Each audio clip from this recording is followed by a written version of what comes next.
Coucou les amis, j'espère que vous allez bien, c'est Force Pingouin et merci de me retrouver aujourd'hui. Merci à vous d'être fidèles à cette émission tout au long de ces semaines. Aujourd'hui les amis, comme vous l'avez pu le voir dans le titre, Divulgation et Vérité fera un sujet sur l'éclipse. Alors oui, vous en doutez bien, je le fais sur l'éclipse parce que le 21 il y a eu l'éclipse.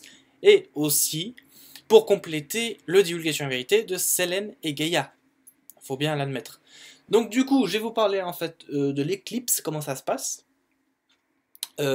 L'éclipse qui peut être à la fois avec n'importe quel astre, pas forcément Selene, aussi Hélios, Saturne, Jupiter, etc., etc. Je vais vous expliquer comment ça se passe.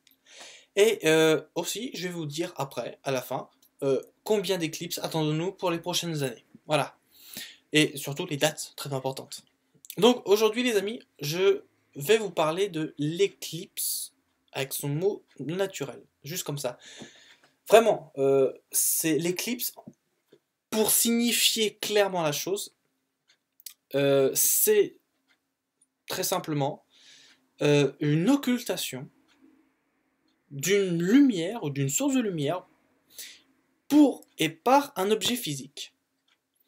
Alors, concrètement, ça représente quoi? C'est-à-dire que, prenons l'exemple de la Lune, une éclipse lunaire donc. Une éclipse lunaire, eh ben, se fait avec le soleil qui passe,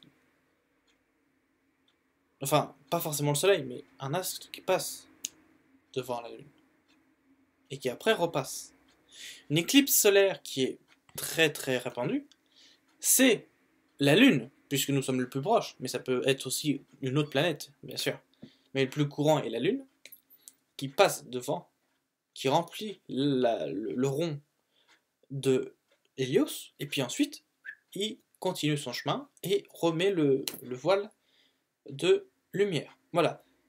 Donc, pour faire simple, ça donne ça. Donc après, c'est ce que nous observons, bien sûr. On n'a pas eu le 21 août la chance d'avoir ça. Par contre, pour ceux qui étaient aux États-Unis du côté de Yellowstone, ils ont pu avoir la chance d'avoir ça. Voilà. Dans la grosse partie, le Nevada, le Yellowstone, Utah, Idaho, tout ça là, tous ces états-là, ils ont eu la chance d'avoir une éclipse totale. Et franchement, je vais vous dire, c'est un bonheur. Alors, parce que je vous ai dit, il n'y a pas que Selene, il n'y a pas que Hélios, il y a aussi d'autres. On peut avoir des éclipses avec Saturne, Jupiter, Mars, Saturne, Neptune, je veux dire, etc., etc. Le principe de la recette, comme je vous l'ai dit, étant que un astre plus gros en termes de distance se fait occulter ou assombrir, on pourrait dire, par un autre astre qui lui-même est à la même taille au niveau de la distance que l'autre corps céleste. Pour ensuite, juste un petit moment, assombrir ou occulter, hein, ça dépend comment on dit, la lumière, pour, voilà, continuer son chemin et redevenir naturel. Alors, et bien évidemment, c'est la recette ultime, mais après on peut parler d'autres éclipses. C'est-à-dire que là, on va parler aussi d'éclipse totale, d'éclipse partielle et d'éclipse apparente. Comment ça se passe en fait? Donc l'éclipse totale, c'est ça en fait, voilà, on arrive, temporairement, tu as un astre qui passe devant l'autre, et hop, c'est bon, c'est comme l'éclipse solaire, ça c'est une éclipse totale, bien. Ou partielle, c'est-à-dire qu'en fait, tu vas avoir la même chose, sauf que il va y avoir un petit peu plus de lumière, voilà, partiellement. Hein. Et ensuite, tu as l'éclipse dit vrai. Bon, voilà, l'éclipse dit vrai, c'est quoi? C'est en gros une interposition entre deux astres pour qu'ils captent la lumière. Alors, en gros, si tu veux, c'est Hélios qui envoie sa lumière sur un autre miroir qui s'appelle forcément Mars ou n'importe quelle planète, puis ensuite, hop, le retourne. Ça fait une éclipse vraie. Bon. Puis ensuite, tu as l'éclipse apparente. C'est-à-dire que, en fait, tu as entre ton œil et l'astre une possibilité qui est une éclipse. Voilà. Qui est une éclipse apparente. Mais n'en est-il que ça reste comme ça, la même chose. Donc après, bah voilà, comme je vous l'ai dit, ça reste, c'est pas non plus tous les jours qu'on a ça. Bien évidemment, ça reste rare hein, de voir ça, unique aussi, c'est pour ça qu'on le visionne à chaque fois. Euh, et puis, ça reste vraiment transitoire. C'est pas permanent. Sinon, on s'interrogerait. Donc, voilà, il n'y a pas d'histoire plus subtile que ça. Il en est-il que, comment ça se fait que quand l'éclipse passe, eh bah, la lune ne devienne pas rouge. Non, parce qu'on pourrait se dire, bon bah voilà, la lune elle passe devant Hélios, le soleil, et on pourrait dire, bon bah du coup, ça va faire un peu comme un condensé de chaleur, et du coup, ça va traverser au niveau lumière la lune, qui va la faire apparaître en rouge, puis après c'est bon. Non, ça, c'est l'éclipse vraie. Comme je vous l'ai dit, c'est le Hélios envoie un miroir sur, justement, Sélène, pour qu'après, nous, de visuel de notre œil, on voit que c'est une lune rouge. Ça, c'est un truc miroir. Voilà. Par contre, non, non, elle est tellement massive, la Lune, que tu peux pas la traverser. Même une autre planète, hein, ça dépend.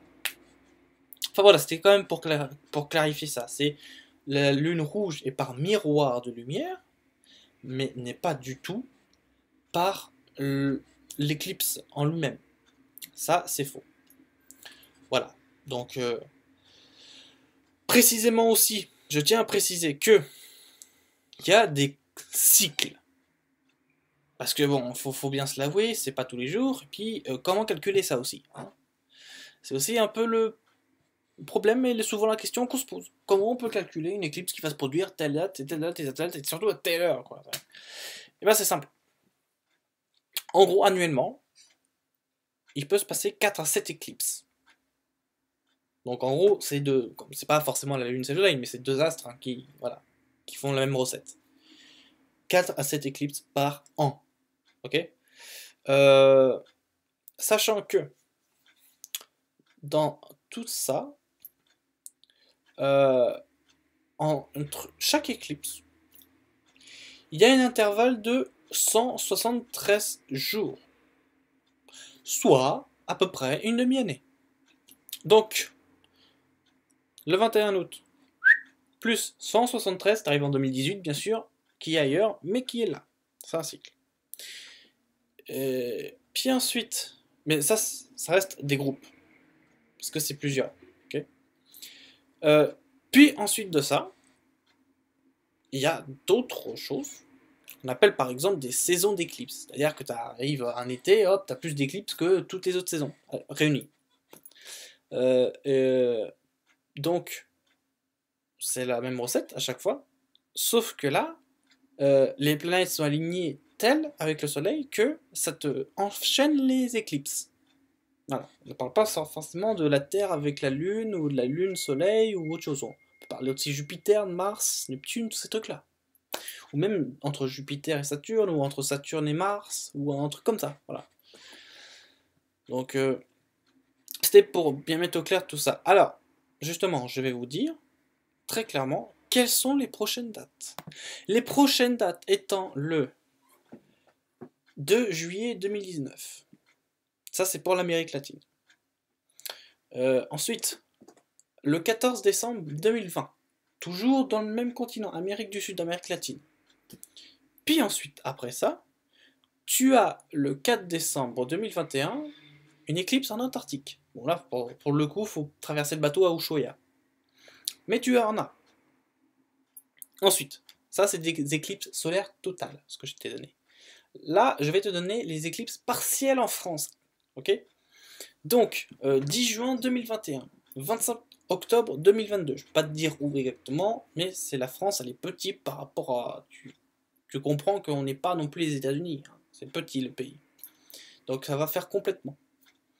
Donc, je disais, 10 juin 2021, 25 octobre 2022, 29 mars 2025, et ensuite, pour terminer, le 12 août 2026. Voilà, donc là tu as tout, hein, éclipse partielle. Et l'éclipse annulaire, qui est encore autre chose, se passe le 5 novembre 2059 et le 27 février 2082. Mais d'ici là, tu auras fait des petits-enfants. Voilà. Donc c'est juste pour te dire, au niveau de l'agenda, comment ça se passe. Donc voilà tout ça. Je reprécise quand même, je tiens à refaire la précision, que une éclipse, c'est une occultation ou un assombrissement de la lumière entre deux astres. Ce n'est pas du tout entre le soleil et la lune.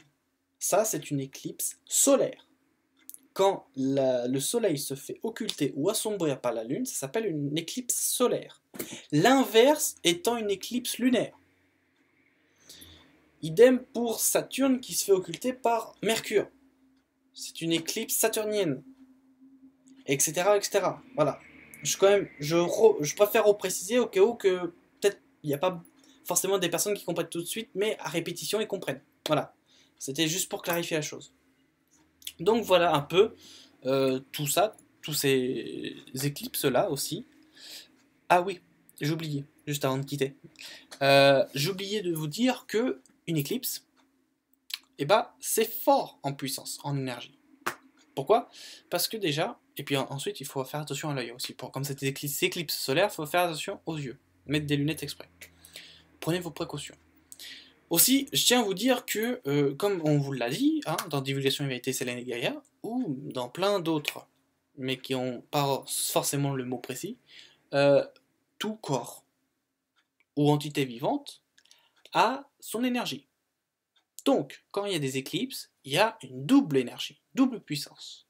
En l'occurrence, pour le 21 août, nous avons eu une éclipse solaire totale, qui, en plus de l'énergie d'Hélios, donc du Soleil, avec l'énergie aussi de Sélène, donc de la Lune, et ben ces deux-là, bon après ça a été sur Yellowstone, ça aurait pu être en Amérique du Sud, en Afrique, voilà, mais ça a été à Yellowstone.